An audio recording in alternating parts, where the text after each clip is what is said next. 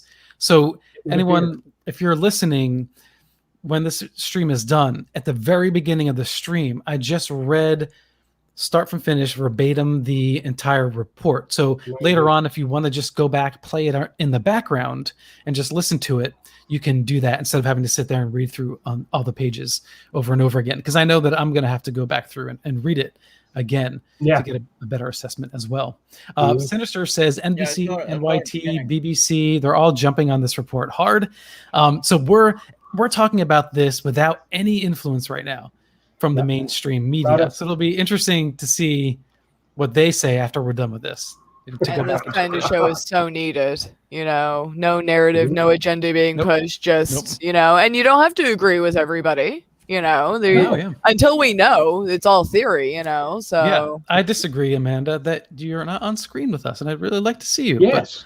But maybe one day, the mysterious the real disclosure. I was just gonna hang out in chat, actually, let you guys are the experts in this field. So Oh, are you kidding me? I love your input. Like, thank seriously. And for the everyone skeptic listening, input. yeah, Amanda, she is a crucial player to KGRA Digital Broadcasting Radio.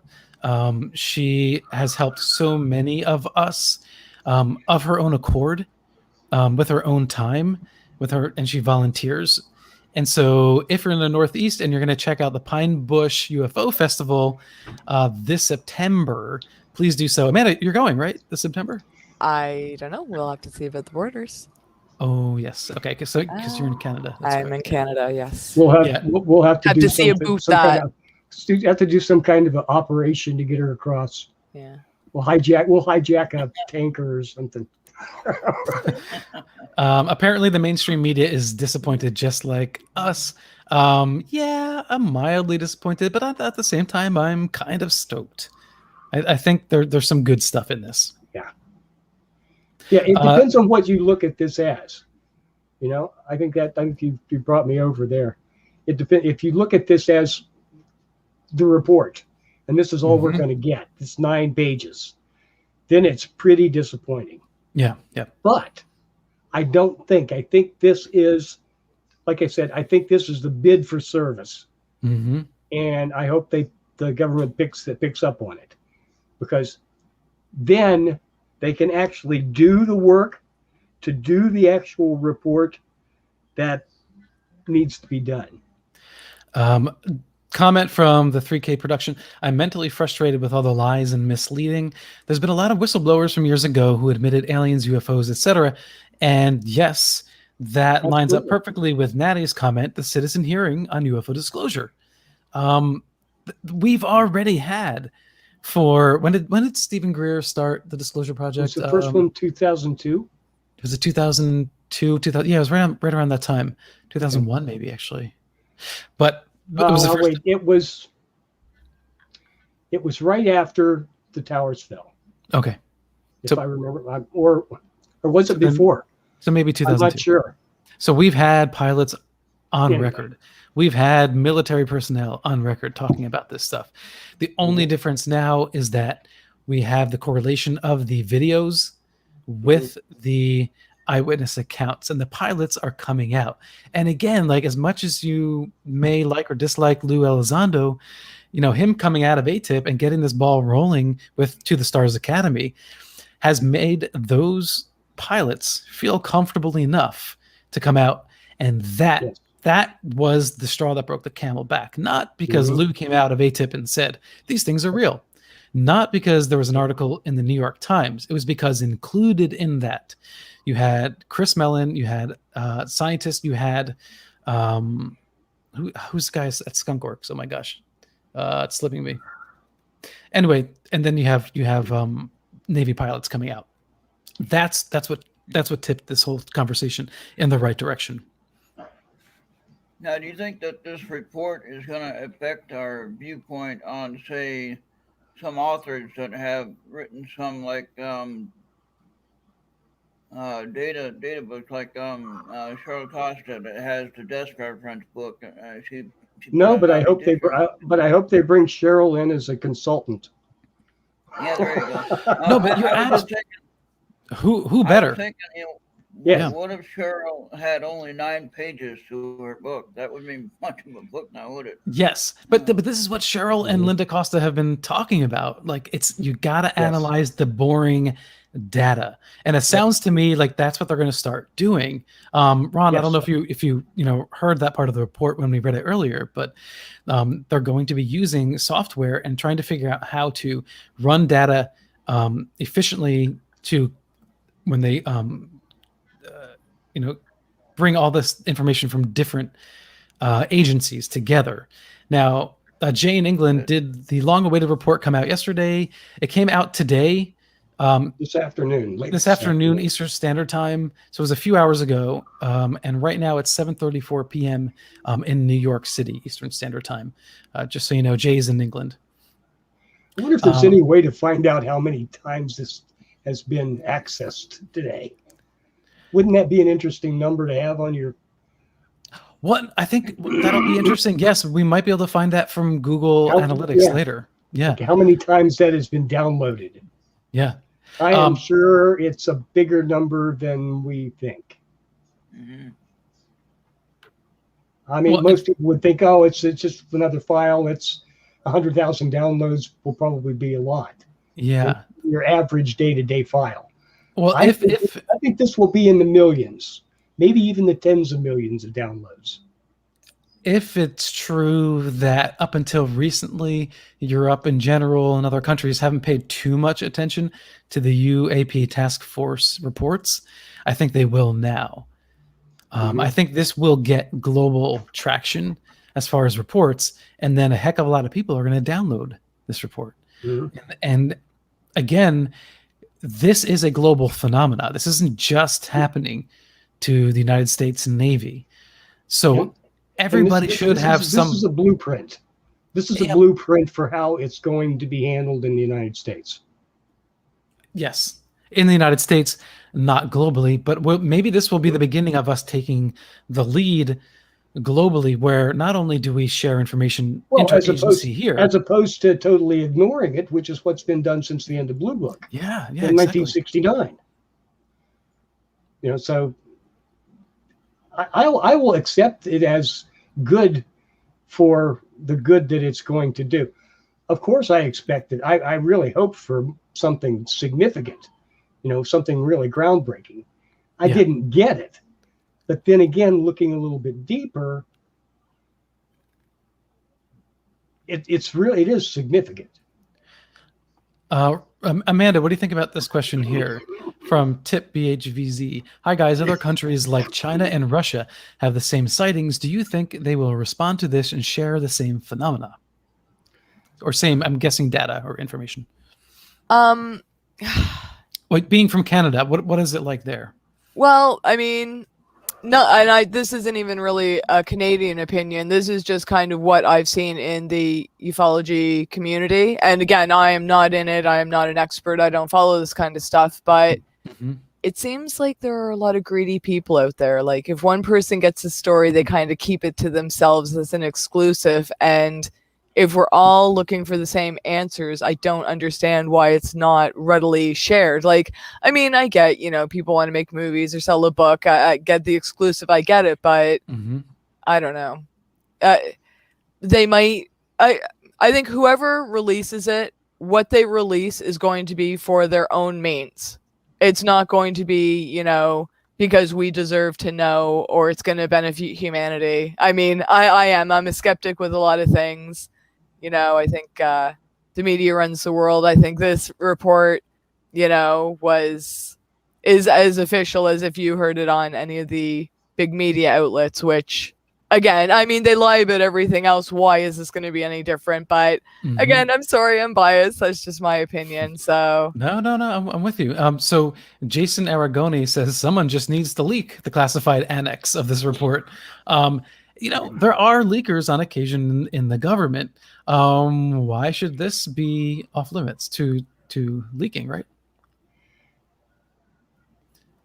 I mean, it's not. Is it any more under lock and key than? Well, again, you have to question: are leaks even official, or is it? You know, we think we have something on them, but really it's just nothing. Leaks and unofficial leaks. Unofficial, yeah. I don't believe anything from anyone anymore. I mean, there's just been too much nonsense. It's getting worse. The narrative. Go ahead. You're more cynical than us New Yorkers.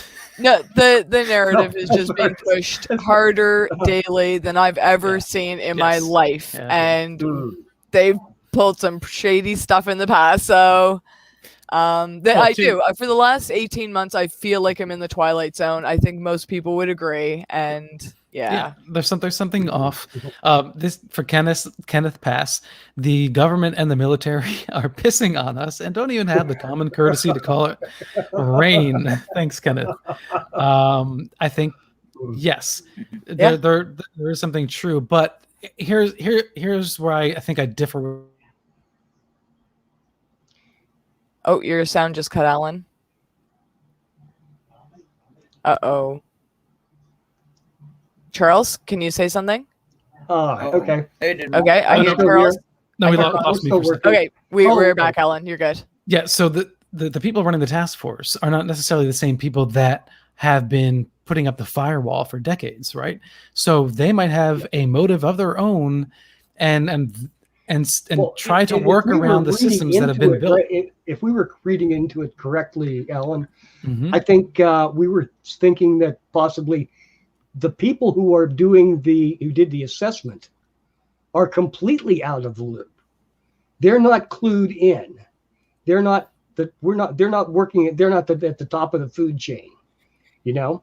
Okay. So they're trying to do a reasonably good open job, an honest job with almost no information. And this is the best they can do. I think they have rolled out this process that they could do the job. Now it's up to Congress to authorize them to actually get together and pull together those resources and pull together those authorities in order to actually do the job. Do you know, I have to say, I'll settle for that, I guess. I have to say that if there is a time for Stephen Bassett to really make a big push again, this is Stephen Bassett's time. Yes. Because he is correct in that if you get enough people tweeting about something with a shared intent online, if you get enough social media going at the same Yes. time, Oh, yes. if you use, like in his case, apparently he has those connections to certain reporters, you use that and try to get it out as one big push. And I think that this time around, the big push should be to get everybody in the United States and to sign onto a petition to release all information regarding the UAP as transparently as possible, short of anything that could harm the United States in its release of sensitive materials. Now, again, they can always make something up and be like, oh, well, this is sensitive. We're just going to black that out. But it may not actually be. But I think we've got to get constituents pressing their local, their senators and their congresspeople. I think that's the next big move in this case. I think Dragon has the best comment of the day so far. Aliens. Let's see if humans can talk to each other, and then maybe we'll talk to them. That about sums it up. Yeah. Someone way earlier in the comments said Tough tests these days. someone earlier said that they thought the first contact aliens had with Earth was after the atomic bomb was dropped.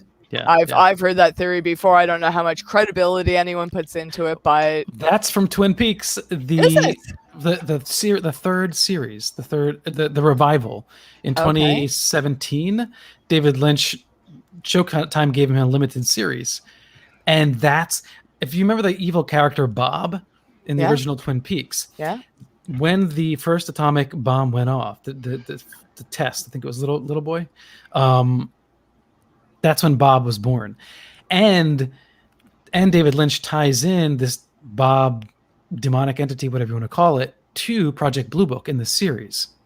So that's a really interesting take. I thought it was older than that. I hadn't seen that remake of Twin Peaks, and I thought I'd heard that for a long time. But Twin Peaks came out. Yeah, Twin Peaks came out in 91, right? The first two seasons.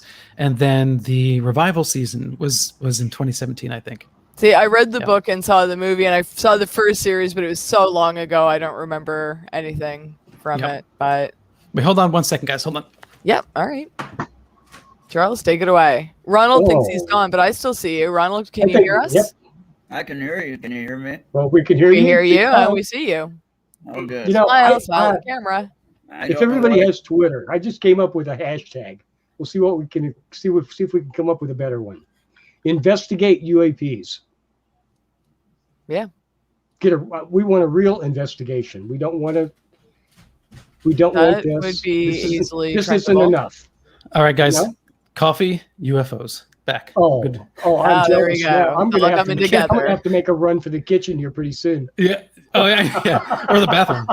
Or the bathroom. Mm-hmm. So this is really fun because look for I just got a message from a Dean from many a year ago. Dean, I don't know if you're still listening, but there was a time in high school where I used to think that a local jewelry shop was like a secret hideout for shape-shifting aliens. Well, I didn't entirely believe it. Your very own Men in Black 1. Yeah, exactly. No, this is right. This is right before Men in Black. And I didn't really believe it, but someone told me this, and I was really like, I wanted to go in and like bust the shop open and like catch these aliens. But I entertained the idea, right? Sure. So there's wild ideas out there, and now there's something like this where it really is grounded.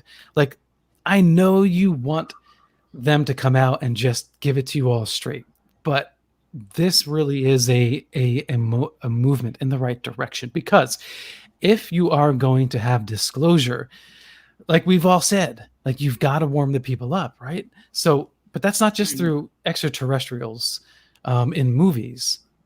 That if you want to really warm the public at large up, you have to make it look super legitimate along the way. So what is your opinion about the actors and actresses coming out and saying, oh, they had an experience all of a sudden when they didn't? Of course, they couldn't talk about it before, but now they can. And would you take the statement from an actor or actress over a politician? Well, over a politician, yes, but that's pretty low. That's pretty low bar. No,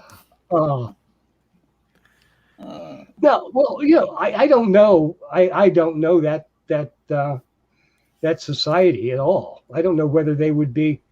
There have been people who've come out. Remember Shirley MacLaine, and her experiences, and it didn't seem to make that much of an effect on her career. Yeah. So that may have been reasonably safe there, but maybe not. I don't know. I'm not there to make that judgment. Not a part of that to make that judgment. So, but a lot of it, I think a lot of people, for a lot of different reasons, are coming out now and talking about their experiences. Mm-hmm. And that's okay. That's just one. That is the bigger disclosure, because we can, and we're trusting each other with this, because it doesn't, if something happens 10 million times, you're not crazy. It's something that really happens. It's something that is rare, but it's something that actually happened. Whether it's an actual physical being that you have had contact with, or whether it is a psychological event of some sort, it really doesn't matter to me. It needs to be investigated with open eyes, and with as little bias as we can do, because it's happening quite often, So it's a real event, whether it's a physical being or whether it's an existential being outside of our environment, or whether it's something we can't even imagine. We still need to try to look at it. What are you doing with my comment, Alan? Oh, I am sorry. Blue Sky asked as- how many on the panel had an experience, and I just wanted to say I personally haven't. So if you guys want to speak on that later, I don't want to interrupt you. Sorry. Okay. No, that's all right. Because as people who were watching know, earlier my entire system crashed, and I was just having a moment. I was just having a moment again where things were starting to stick, and I was like, "Oh God, don't crash again.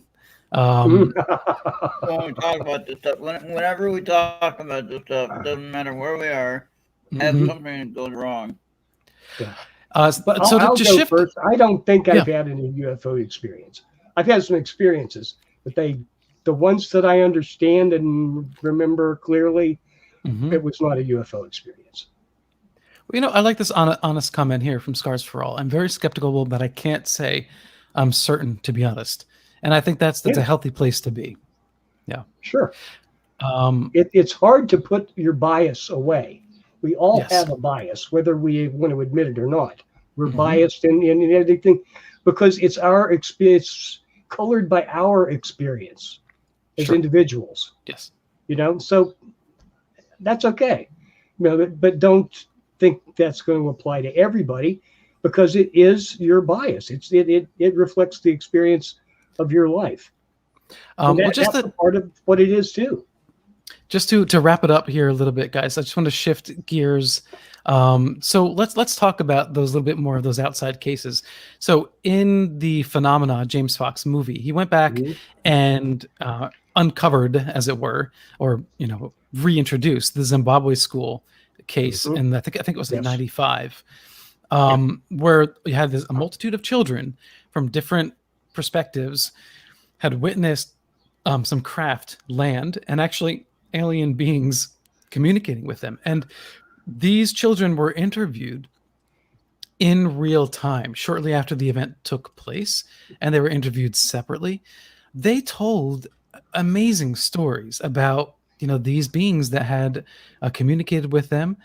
They saw them in flesh and blood. They saw these craft land in a field right outside the playground in the school. And years later, many of these kids grow up and they're they have regular jobs and careers, and they're saying, yeah, we weren't making it up. It just happened. We saw this strange phenomenon. And what is it? How do we cross that bridge from accepting that UFOs could be extraterrestrial to accepting that, even though conceptually it should be in the same camp, it's not? Accepting that there are beings on these UAP, and they land and they come out and they interact here on planet Earth. How do you think we'll cross that bridge with the general public?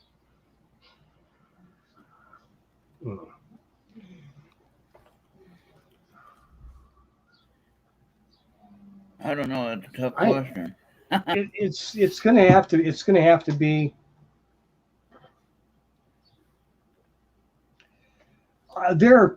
There's a third probably of the people that will never be convinced. There's probably another 14-15% who are going to say, well, that's just demons. Those are the spawn of Satan. Those are demons that have come here to steal our souls.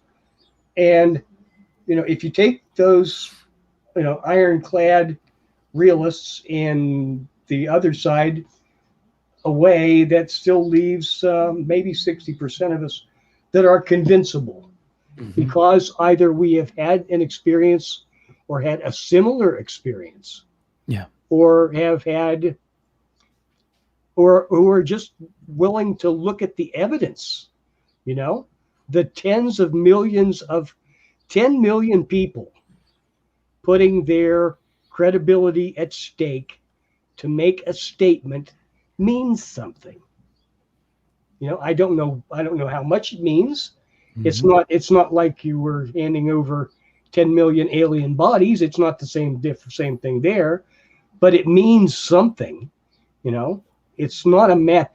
And I'll even go, if it's a mass psychosis of some sort, it still needs to be studied. Exactly. Yes. Yep.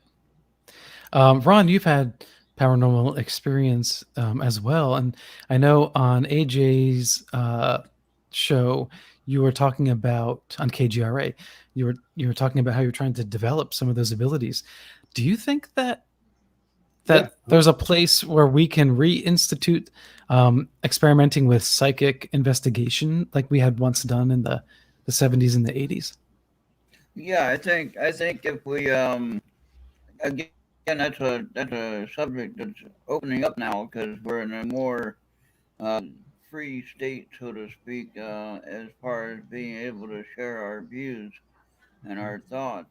And um, I I am working on some tools to help me understand what I'm dealing with here in my house. Now, that might not be the best place to investigate, your own personal living space. Now, I've been doing better as far as I'm toning it down a little bit. I'm not too much involved with that in my house because Mhm. obviously you're trying to have a safe place to sleep, and you don't want to have them coming to mess with you when you're trying to sleep. And if you're sitting there Sure. stirring the Yeah. pot, you're gonna have an issue real soon.